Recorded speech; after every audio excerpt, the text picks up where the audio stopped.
Thanks to thee, O Lord, among the people, I will sing praises, steadfast love is great. His faithfulness, thy faithfulness to the cloud. Be exalted, O God, above the heavens. O Lord, among the people, I will sing praises to thee among the nations. For thy steadfast love is great. He is great unto the heavens, and thy faithfulness to the clouds. Be exalted over all the earth. Be exalted, O God, above the heavens. Let thy glory be over all the earth. Let thy glory be over all the earth. Let thy glory be over all the earth. Okay, taas ang pangalan sa ating mga nakamit. Ang susunod na awit. Sing a new song unto the Lord. Let your song be sung from mountains high. Sing a new song unto the Lord. For the Lord, and play for him on glad tambourines, and let your trumpet sound. Sing a new song unto the Lord. Let your song be sung from mountains high.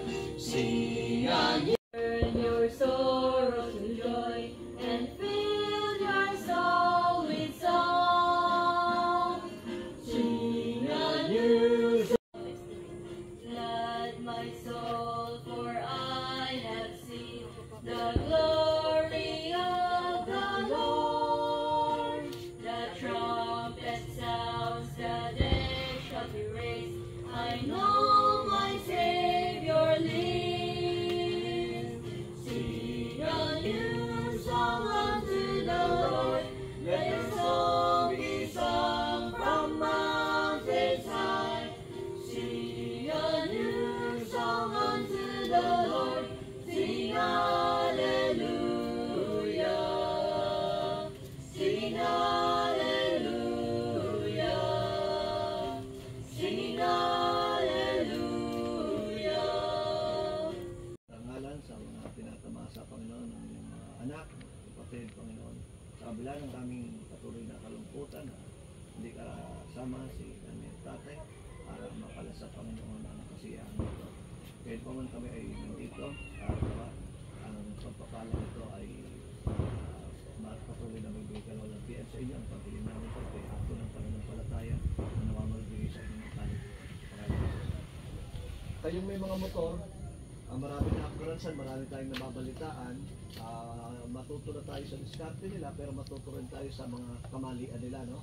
Dahil mabunggo man kayo o makabunggo, ay talo kayo dahil yung gulong lang yan, babaksak talaga kayo. So, huwag manggigil sa silinyador at ang pananampalataya maglagay sa preno.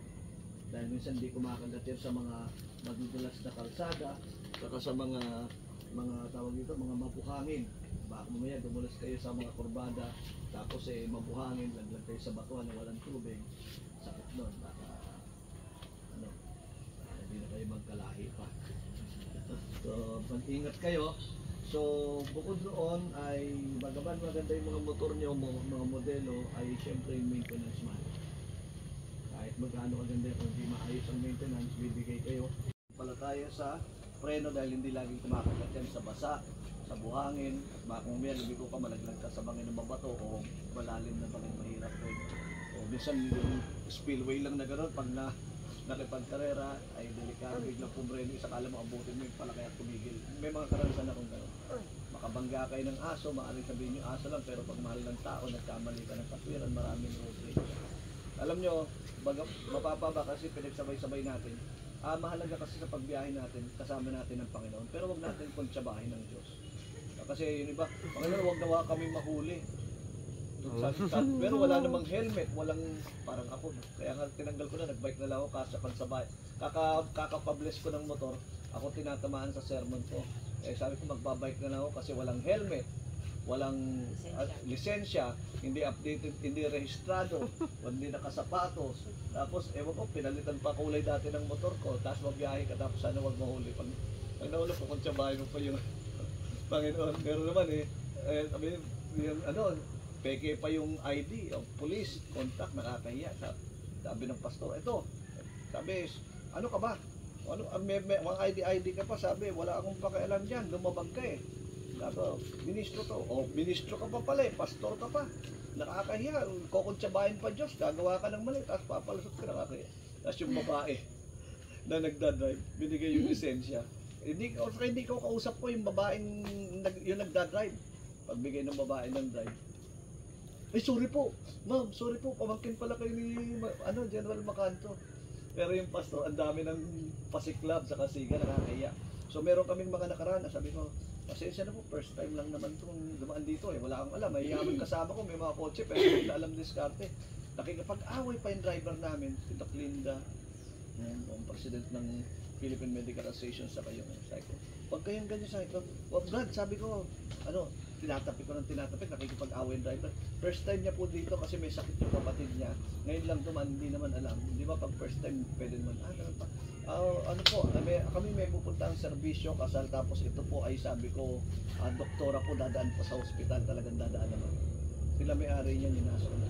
Ganun po ba kasama po? Sige po. Nasa likod ako nun. Kasama ka ba nun? So nakita natin yung pakiusap. Kasi merong tao, si Sir Endico, kailan nyo naman Sir Endico, nagmumotor. Nakakotse siya, yung motor, sumulpot. Nabulaga siya kay Sir Endico, pababa yun. Nadulas siya, palibak. Sugat-sugat tayo. Pinag-ano si Sir Endico, ba't, hindi ka tumitingin sa daan mo? Ikaw hindi umarang sa daan. Ano na sila? Paano to? Nasugatan lang, sira motor ko, bayaran mo yan. Dami sinasabi. Lumabas ka dyan. Pinagano ng tao. Nainis na Sir Endico. Lumabas. Ano ba problema mo? Ikaw na nga mali. Nakita ng iba eh. Sabi. Hindi nagtalo sila. Nanunood ang maraming tao. May sabi bro nung isa. Sabi nung maingay. Teka. Sabadista. Hindi kasi. Central Zone Conference. Oh, bakit ikaw? Oo, sabadista rin ako. Di ko na sa Manila. Nakakaya. Sige, sorry. Paano? Sige, sasagutin lang kita, magpa-confine ko kung nag-aalanan sa mamsi, hindi naman nagkahiyaan sila. Pero ang dami ng tao, paano ka magiging liwanag? Tapos yung isa naman yung isa sa Palawan, ito matindi. Nag-drive yung, pagkatapos niya mag-sermon sa fellowship, nag-drive yung pastor paalis. May umahabol ng motor. Habol lang busina ng busina sa kanya, bumibilisan, ayaw bigyan, ayaw pa overtake. Biglang may dadaan na binigyan niya. Pumat na gano'n. Bumaba siya, kung ano-ano pinagsasabi. Papakamatay ka ba? Ba't ganito na? Ka ba? Sabi ko, sorry po. Tuloy-tuloy pa rin salita ng pastor. Sorry po, pastor. Sabi, hinabol ko kayo kasi magpapasalamat ako sa sermon niyo. Very timely, na-bless po ako. Ay, kailan naman ako, pastor, bakit? Galing po ako sa fellowship, niyaya lang ako kasi matagal akong hindi na nagsisimba eh. Ay, sorry. Alam niyo. So, hindi lang yun, maraming nag-aaway ka.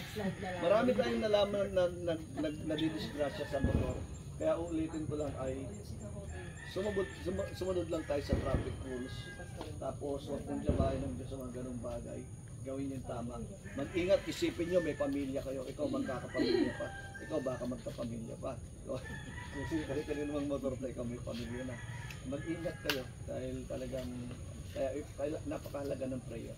Napakalaga ng dryer. Kung may karanasan kayo, malalaman mo.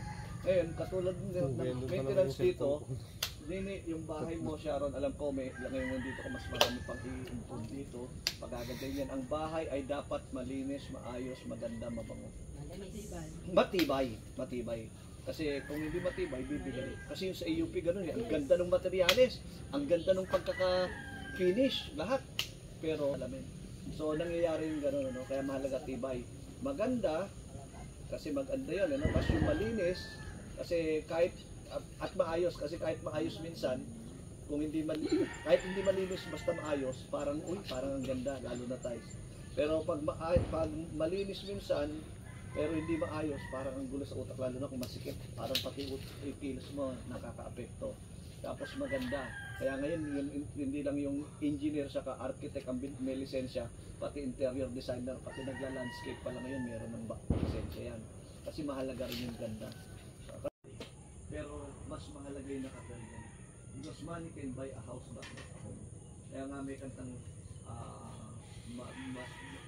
wala naman si nanay, wala naman si tatay, sabihin mong broken, di ba? O sabihin mong, sabi niya sir, aarayin mo palasyo, nakatira naman kwarto. Marami ko nakitang malalaking bahay pero hindi parang lungkot na lungkot sila. Kasi walang kasama. Hindi lang Bea nga sabi, ang dami kong pinunta, parang hindi ko mapapakinabangan, ayaw naman kumuwi dito at maniraan ng mga anak ko. Kaya alam naman kami lang, pati mga apo ko ayaw. Mga kamag-anak ko yung makikinabang, yung mga dating kaaway ko, sila rin makikinabang ng mga lawyer. Wala, di ba? So, kaya ganun. So, mahalaga din sa bahay ang maintenance dahil kung hindi, ay kahit gaano kaganda yung bibigay. Kaya magandang mapag-aralan lahat ng bagay para maayos yan, yung finishing, makapapaintin ka sa ilang panahon, bubong. Kaya yung aming bahay doon, hanggang ngayon 8,000, dapat 15,000 to 17,000 na yun. Kasi hindi na sila kumukuha ng caretaker na yung ginagawa namin parang caretaker, ng blessing. Tapos pag nagpapaayos, direkta nakanta sa tupa. Kasi dati pag nagpa-repair sila, inabot ng halos ng milyon, niloko pa sila ng mga peking resibo, substandard na material, pag once namin yun, hanggang ng pinto, laglagan, pati lang pala dito. So, maganda yun, may alam ka sa trabaho para pang-trabaho ka at least. Hindi, maayos din. Sana ituloy-tuloy. Pero ang higit sa lahat, may karanasan kami ni Mrs. sa kasiguran na nagpabantay kami ng bahay dahil gusto na kawan naman dahil may dumudungo doon sa kapatid. Kaya nung sinabi na kaya pala nahingin ako, yun si Adonai dati. Kaya nung nagmakasyon kami, nabili namin. Pag uwi na, pagpunta namin sa, ewan ko kung yung time na kasama kayo ni sa sumama ka ba sa Lukban? Pumunta doon yung sabi ng ang ating spiritualidad ay dapat yung nakatira sa bahay ay maging saksi sa kapaligiran.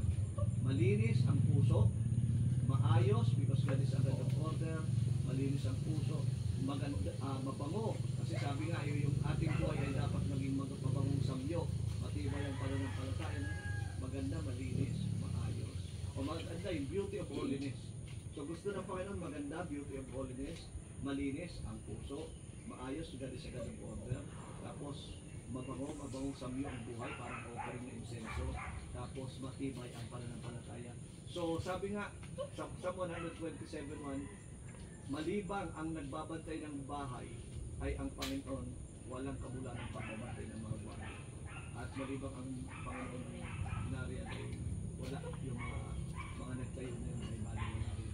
So maging dito sa inyo, naway maging prayer room mo at Nini, Jane, tapos ayan ay talagang yung dito tayo nagsasalo-salo. Lagi meron tayo dyan sa salo. Dahil dyan tayo eh. Lagi ngayon dito naman na, may bago na. Dahil puro busy na dito eh. Puro, ano na eh. Parcel na. So ngayon, sana ay huwag naman yan maging bless natin. Tapos eh, alright, tama tayo dito. Hindi naman. Wala naman mag-inom dyan. So yung kasi ang pagbabantay din. Tapos dito may mga magnanakaw, pag-pray mo rin. Pag-pray na sa ini ng mga magkapangil yung mga bosat. Wala na naman itong ano, no? Kasi baka kayo pamatrap sa ano eh. Sa ano yun? Sa mga, ano tawag ito? Pilapit? Yung, dati kasi di ba meron siyang mga barbed wire? Wala naman. Tapos sino yung kapakilan na, pinsan niyo ba yun yung nakuryente? Hindi. Sa pispan kay ating... So mag-iingat kayo sa paggamit ng kuryente. Wala akong pambili ng kuryente. ayun, so ayan ay pagpapalaan natin kaya yung mga kwarto natin kasi meron kami prayer ngayon ng Panginoon ni Mrs.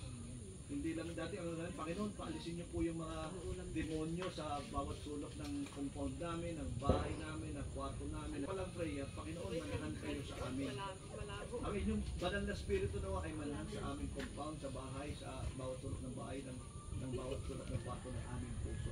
Kasi pag ganun, automatic, hindi makakatalang diablo. Meron mga alitan dahil sa pagkukulang, pagkamali, at least yung hindi pagkakasala. Nangyayari yun. Iba't iba lang ang expression, pero alam mo naman kung nagkakasala. Kaya kung nagkakasala, nagkasala tayo. So, ingat na lang sa lahat at kaway tamasahin natin yung pagpapala dito. At ngayon nagpapala kayo, hindi masama yun, hindi yung blessing ng Panginoon na siyempre niyo, paano tatagal yan, bahay nyo, paano i-maintain yan, gagamit siya ng ibang tao o bibigay kayo ng anong lapit, para mag-maintain sa inyo. Sa kabuhayan nyo, sama na natin business niyo ninit sa dito, sa mga parcel na yan. So sa pagpapala sa inyo, nakita ko nagiging pagpapala kayo, kumuha kayo ng mga nakuha nyo, di ba? Kaya ganyan ang ano natin. So ituloy na lang natin pangako at sana'y patuloy tayo magkaisa, nagliwanag tayo sa mga ibang tao. Hindi mawawala tayo sa magkakapatid yung pagkatalo-talo, pero at the end of the day, tayo pa rin magdadamayin yan. Siyempre, hindi naman pwede. So sa ngayon, siguro kakantahin natin, ano kaya? Give thanks. Give thanks. Preach. Give thanks. Because He's given Jesus Christ, His Son. Give thanks, give thanks, give thanks. Panginoon, tanong ko paano ang mga kapatid na ito nagmamahalan at magpapala sa isa't isa, maging ang mga magulang sa kanilang mga anak, at mga Panginoon ko rin sa mga ito ay hindi lang sa lupang ito, kundi na malwalati kayo sa ginawang hakbang ito at naway tunay na maranasan namin yung pagpapala at ang bantay ng inyong mga pilihan ngayon na pinili sa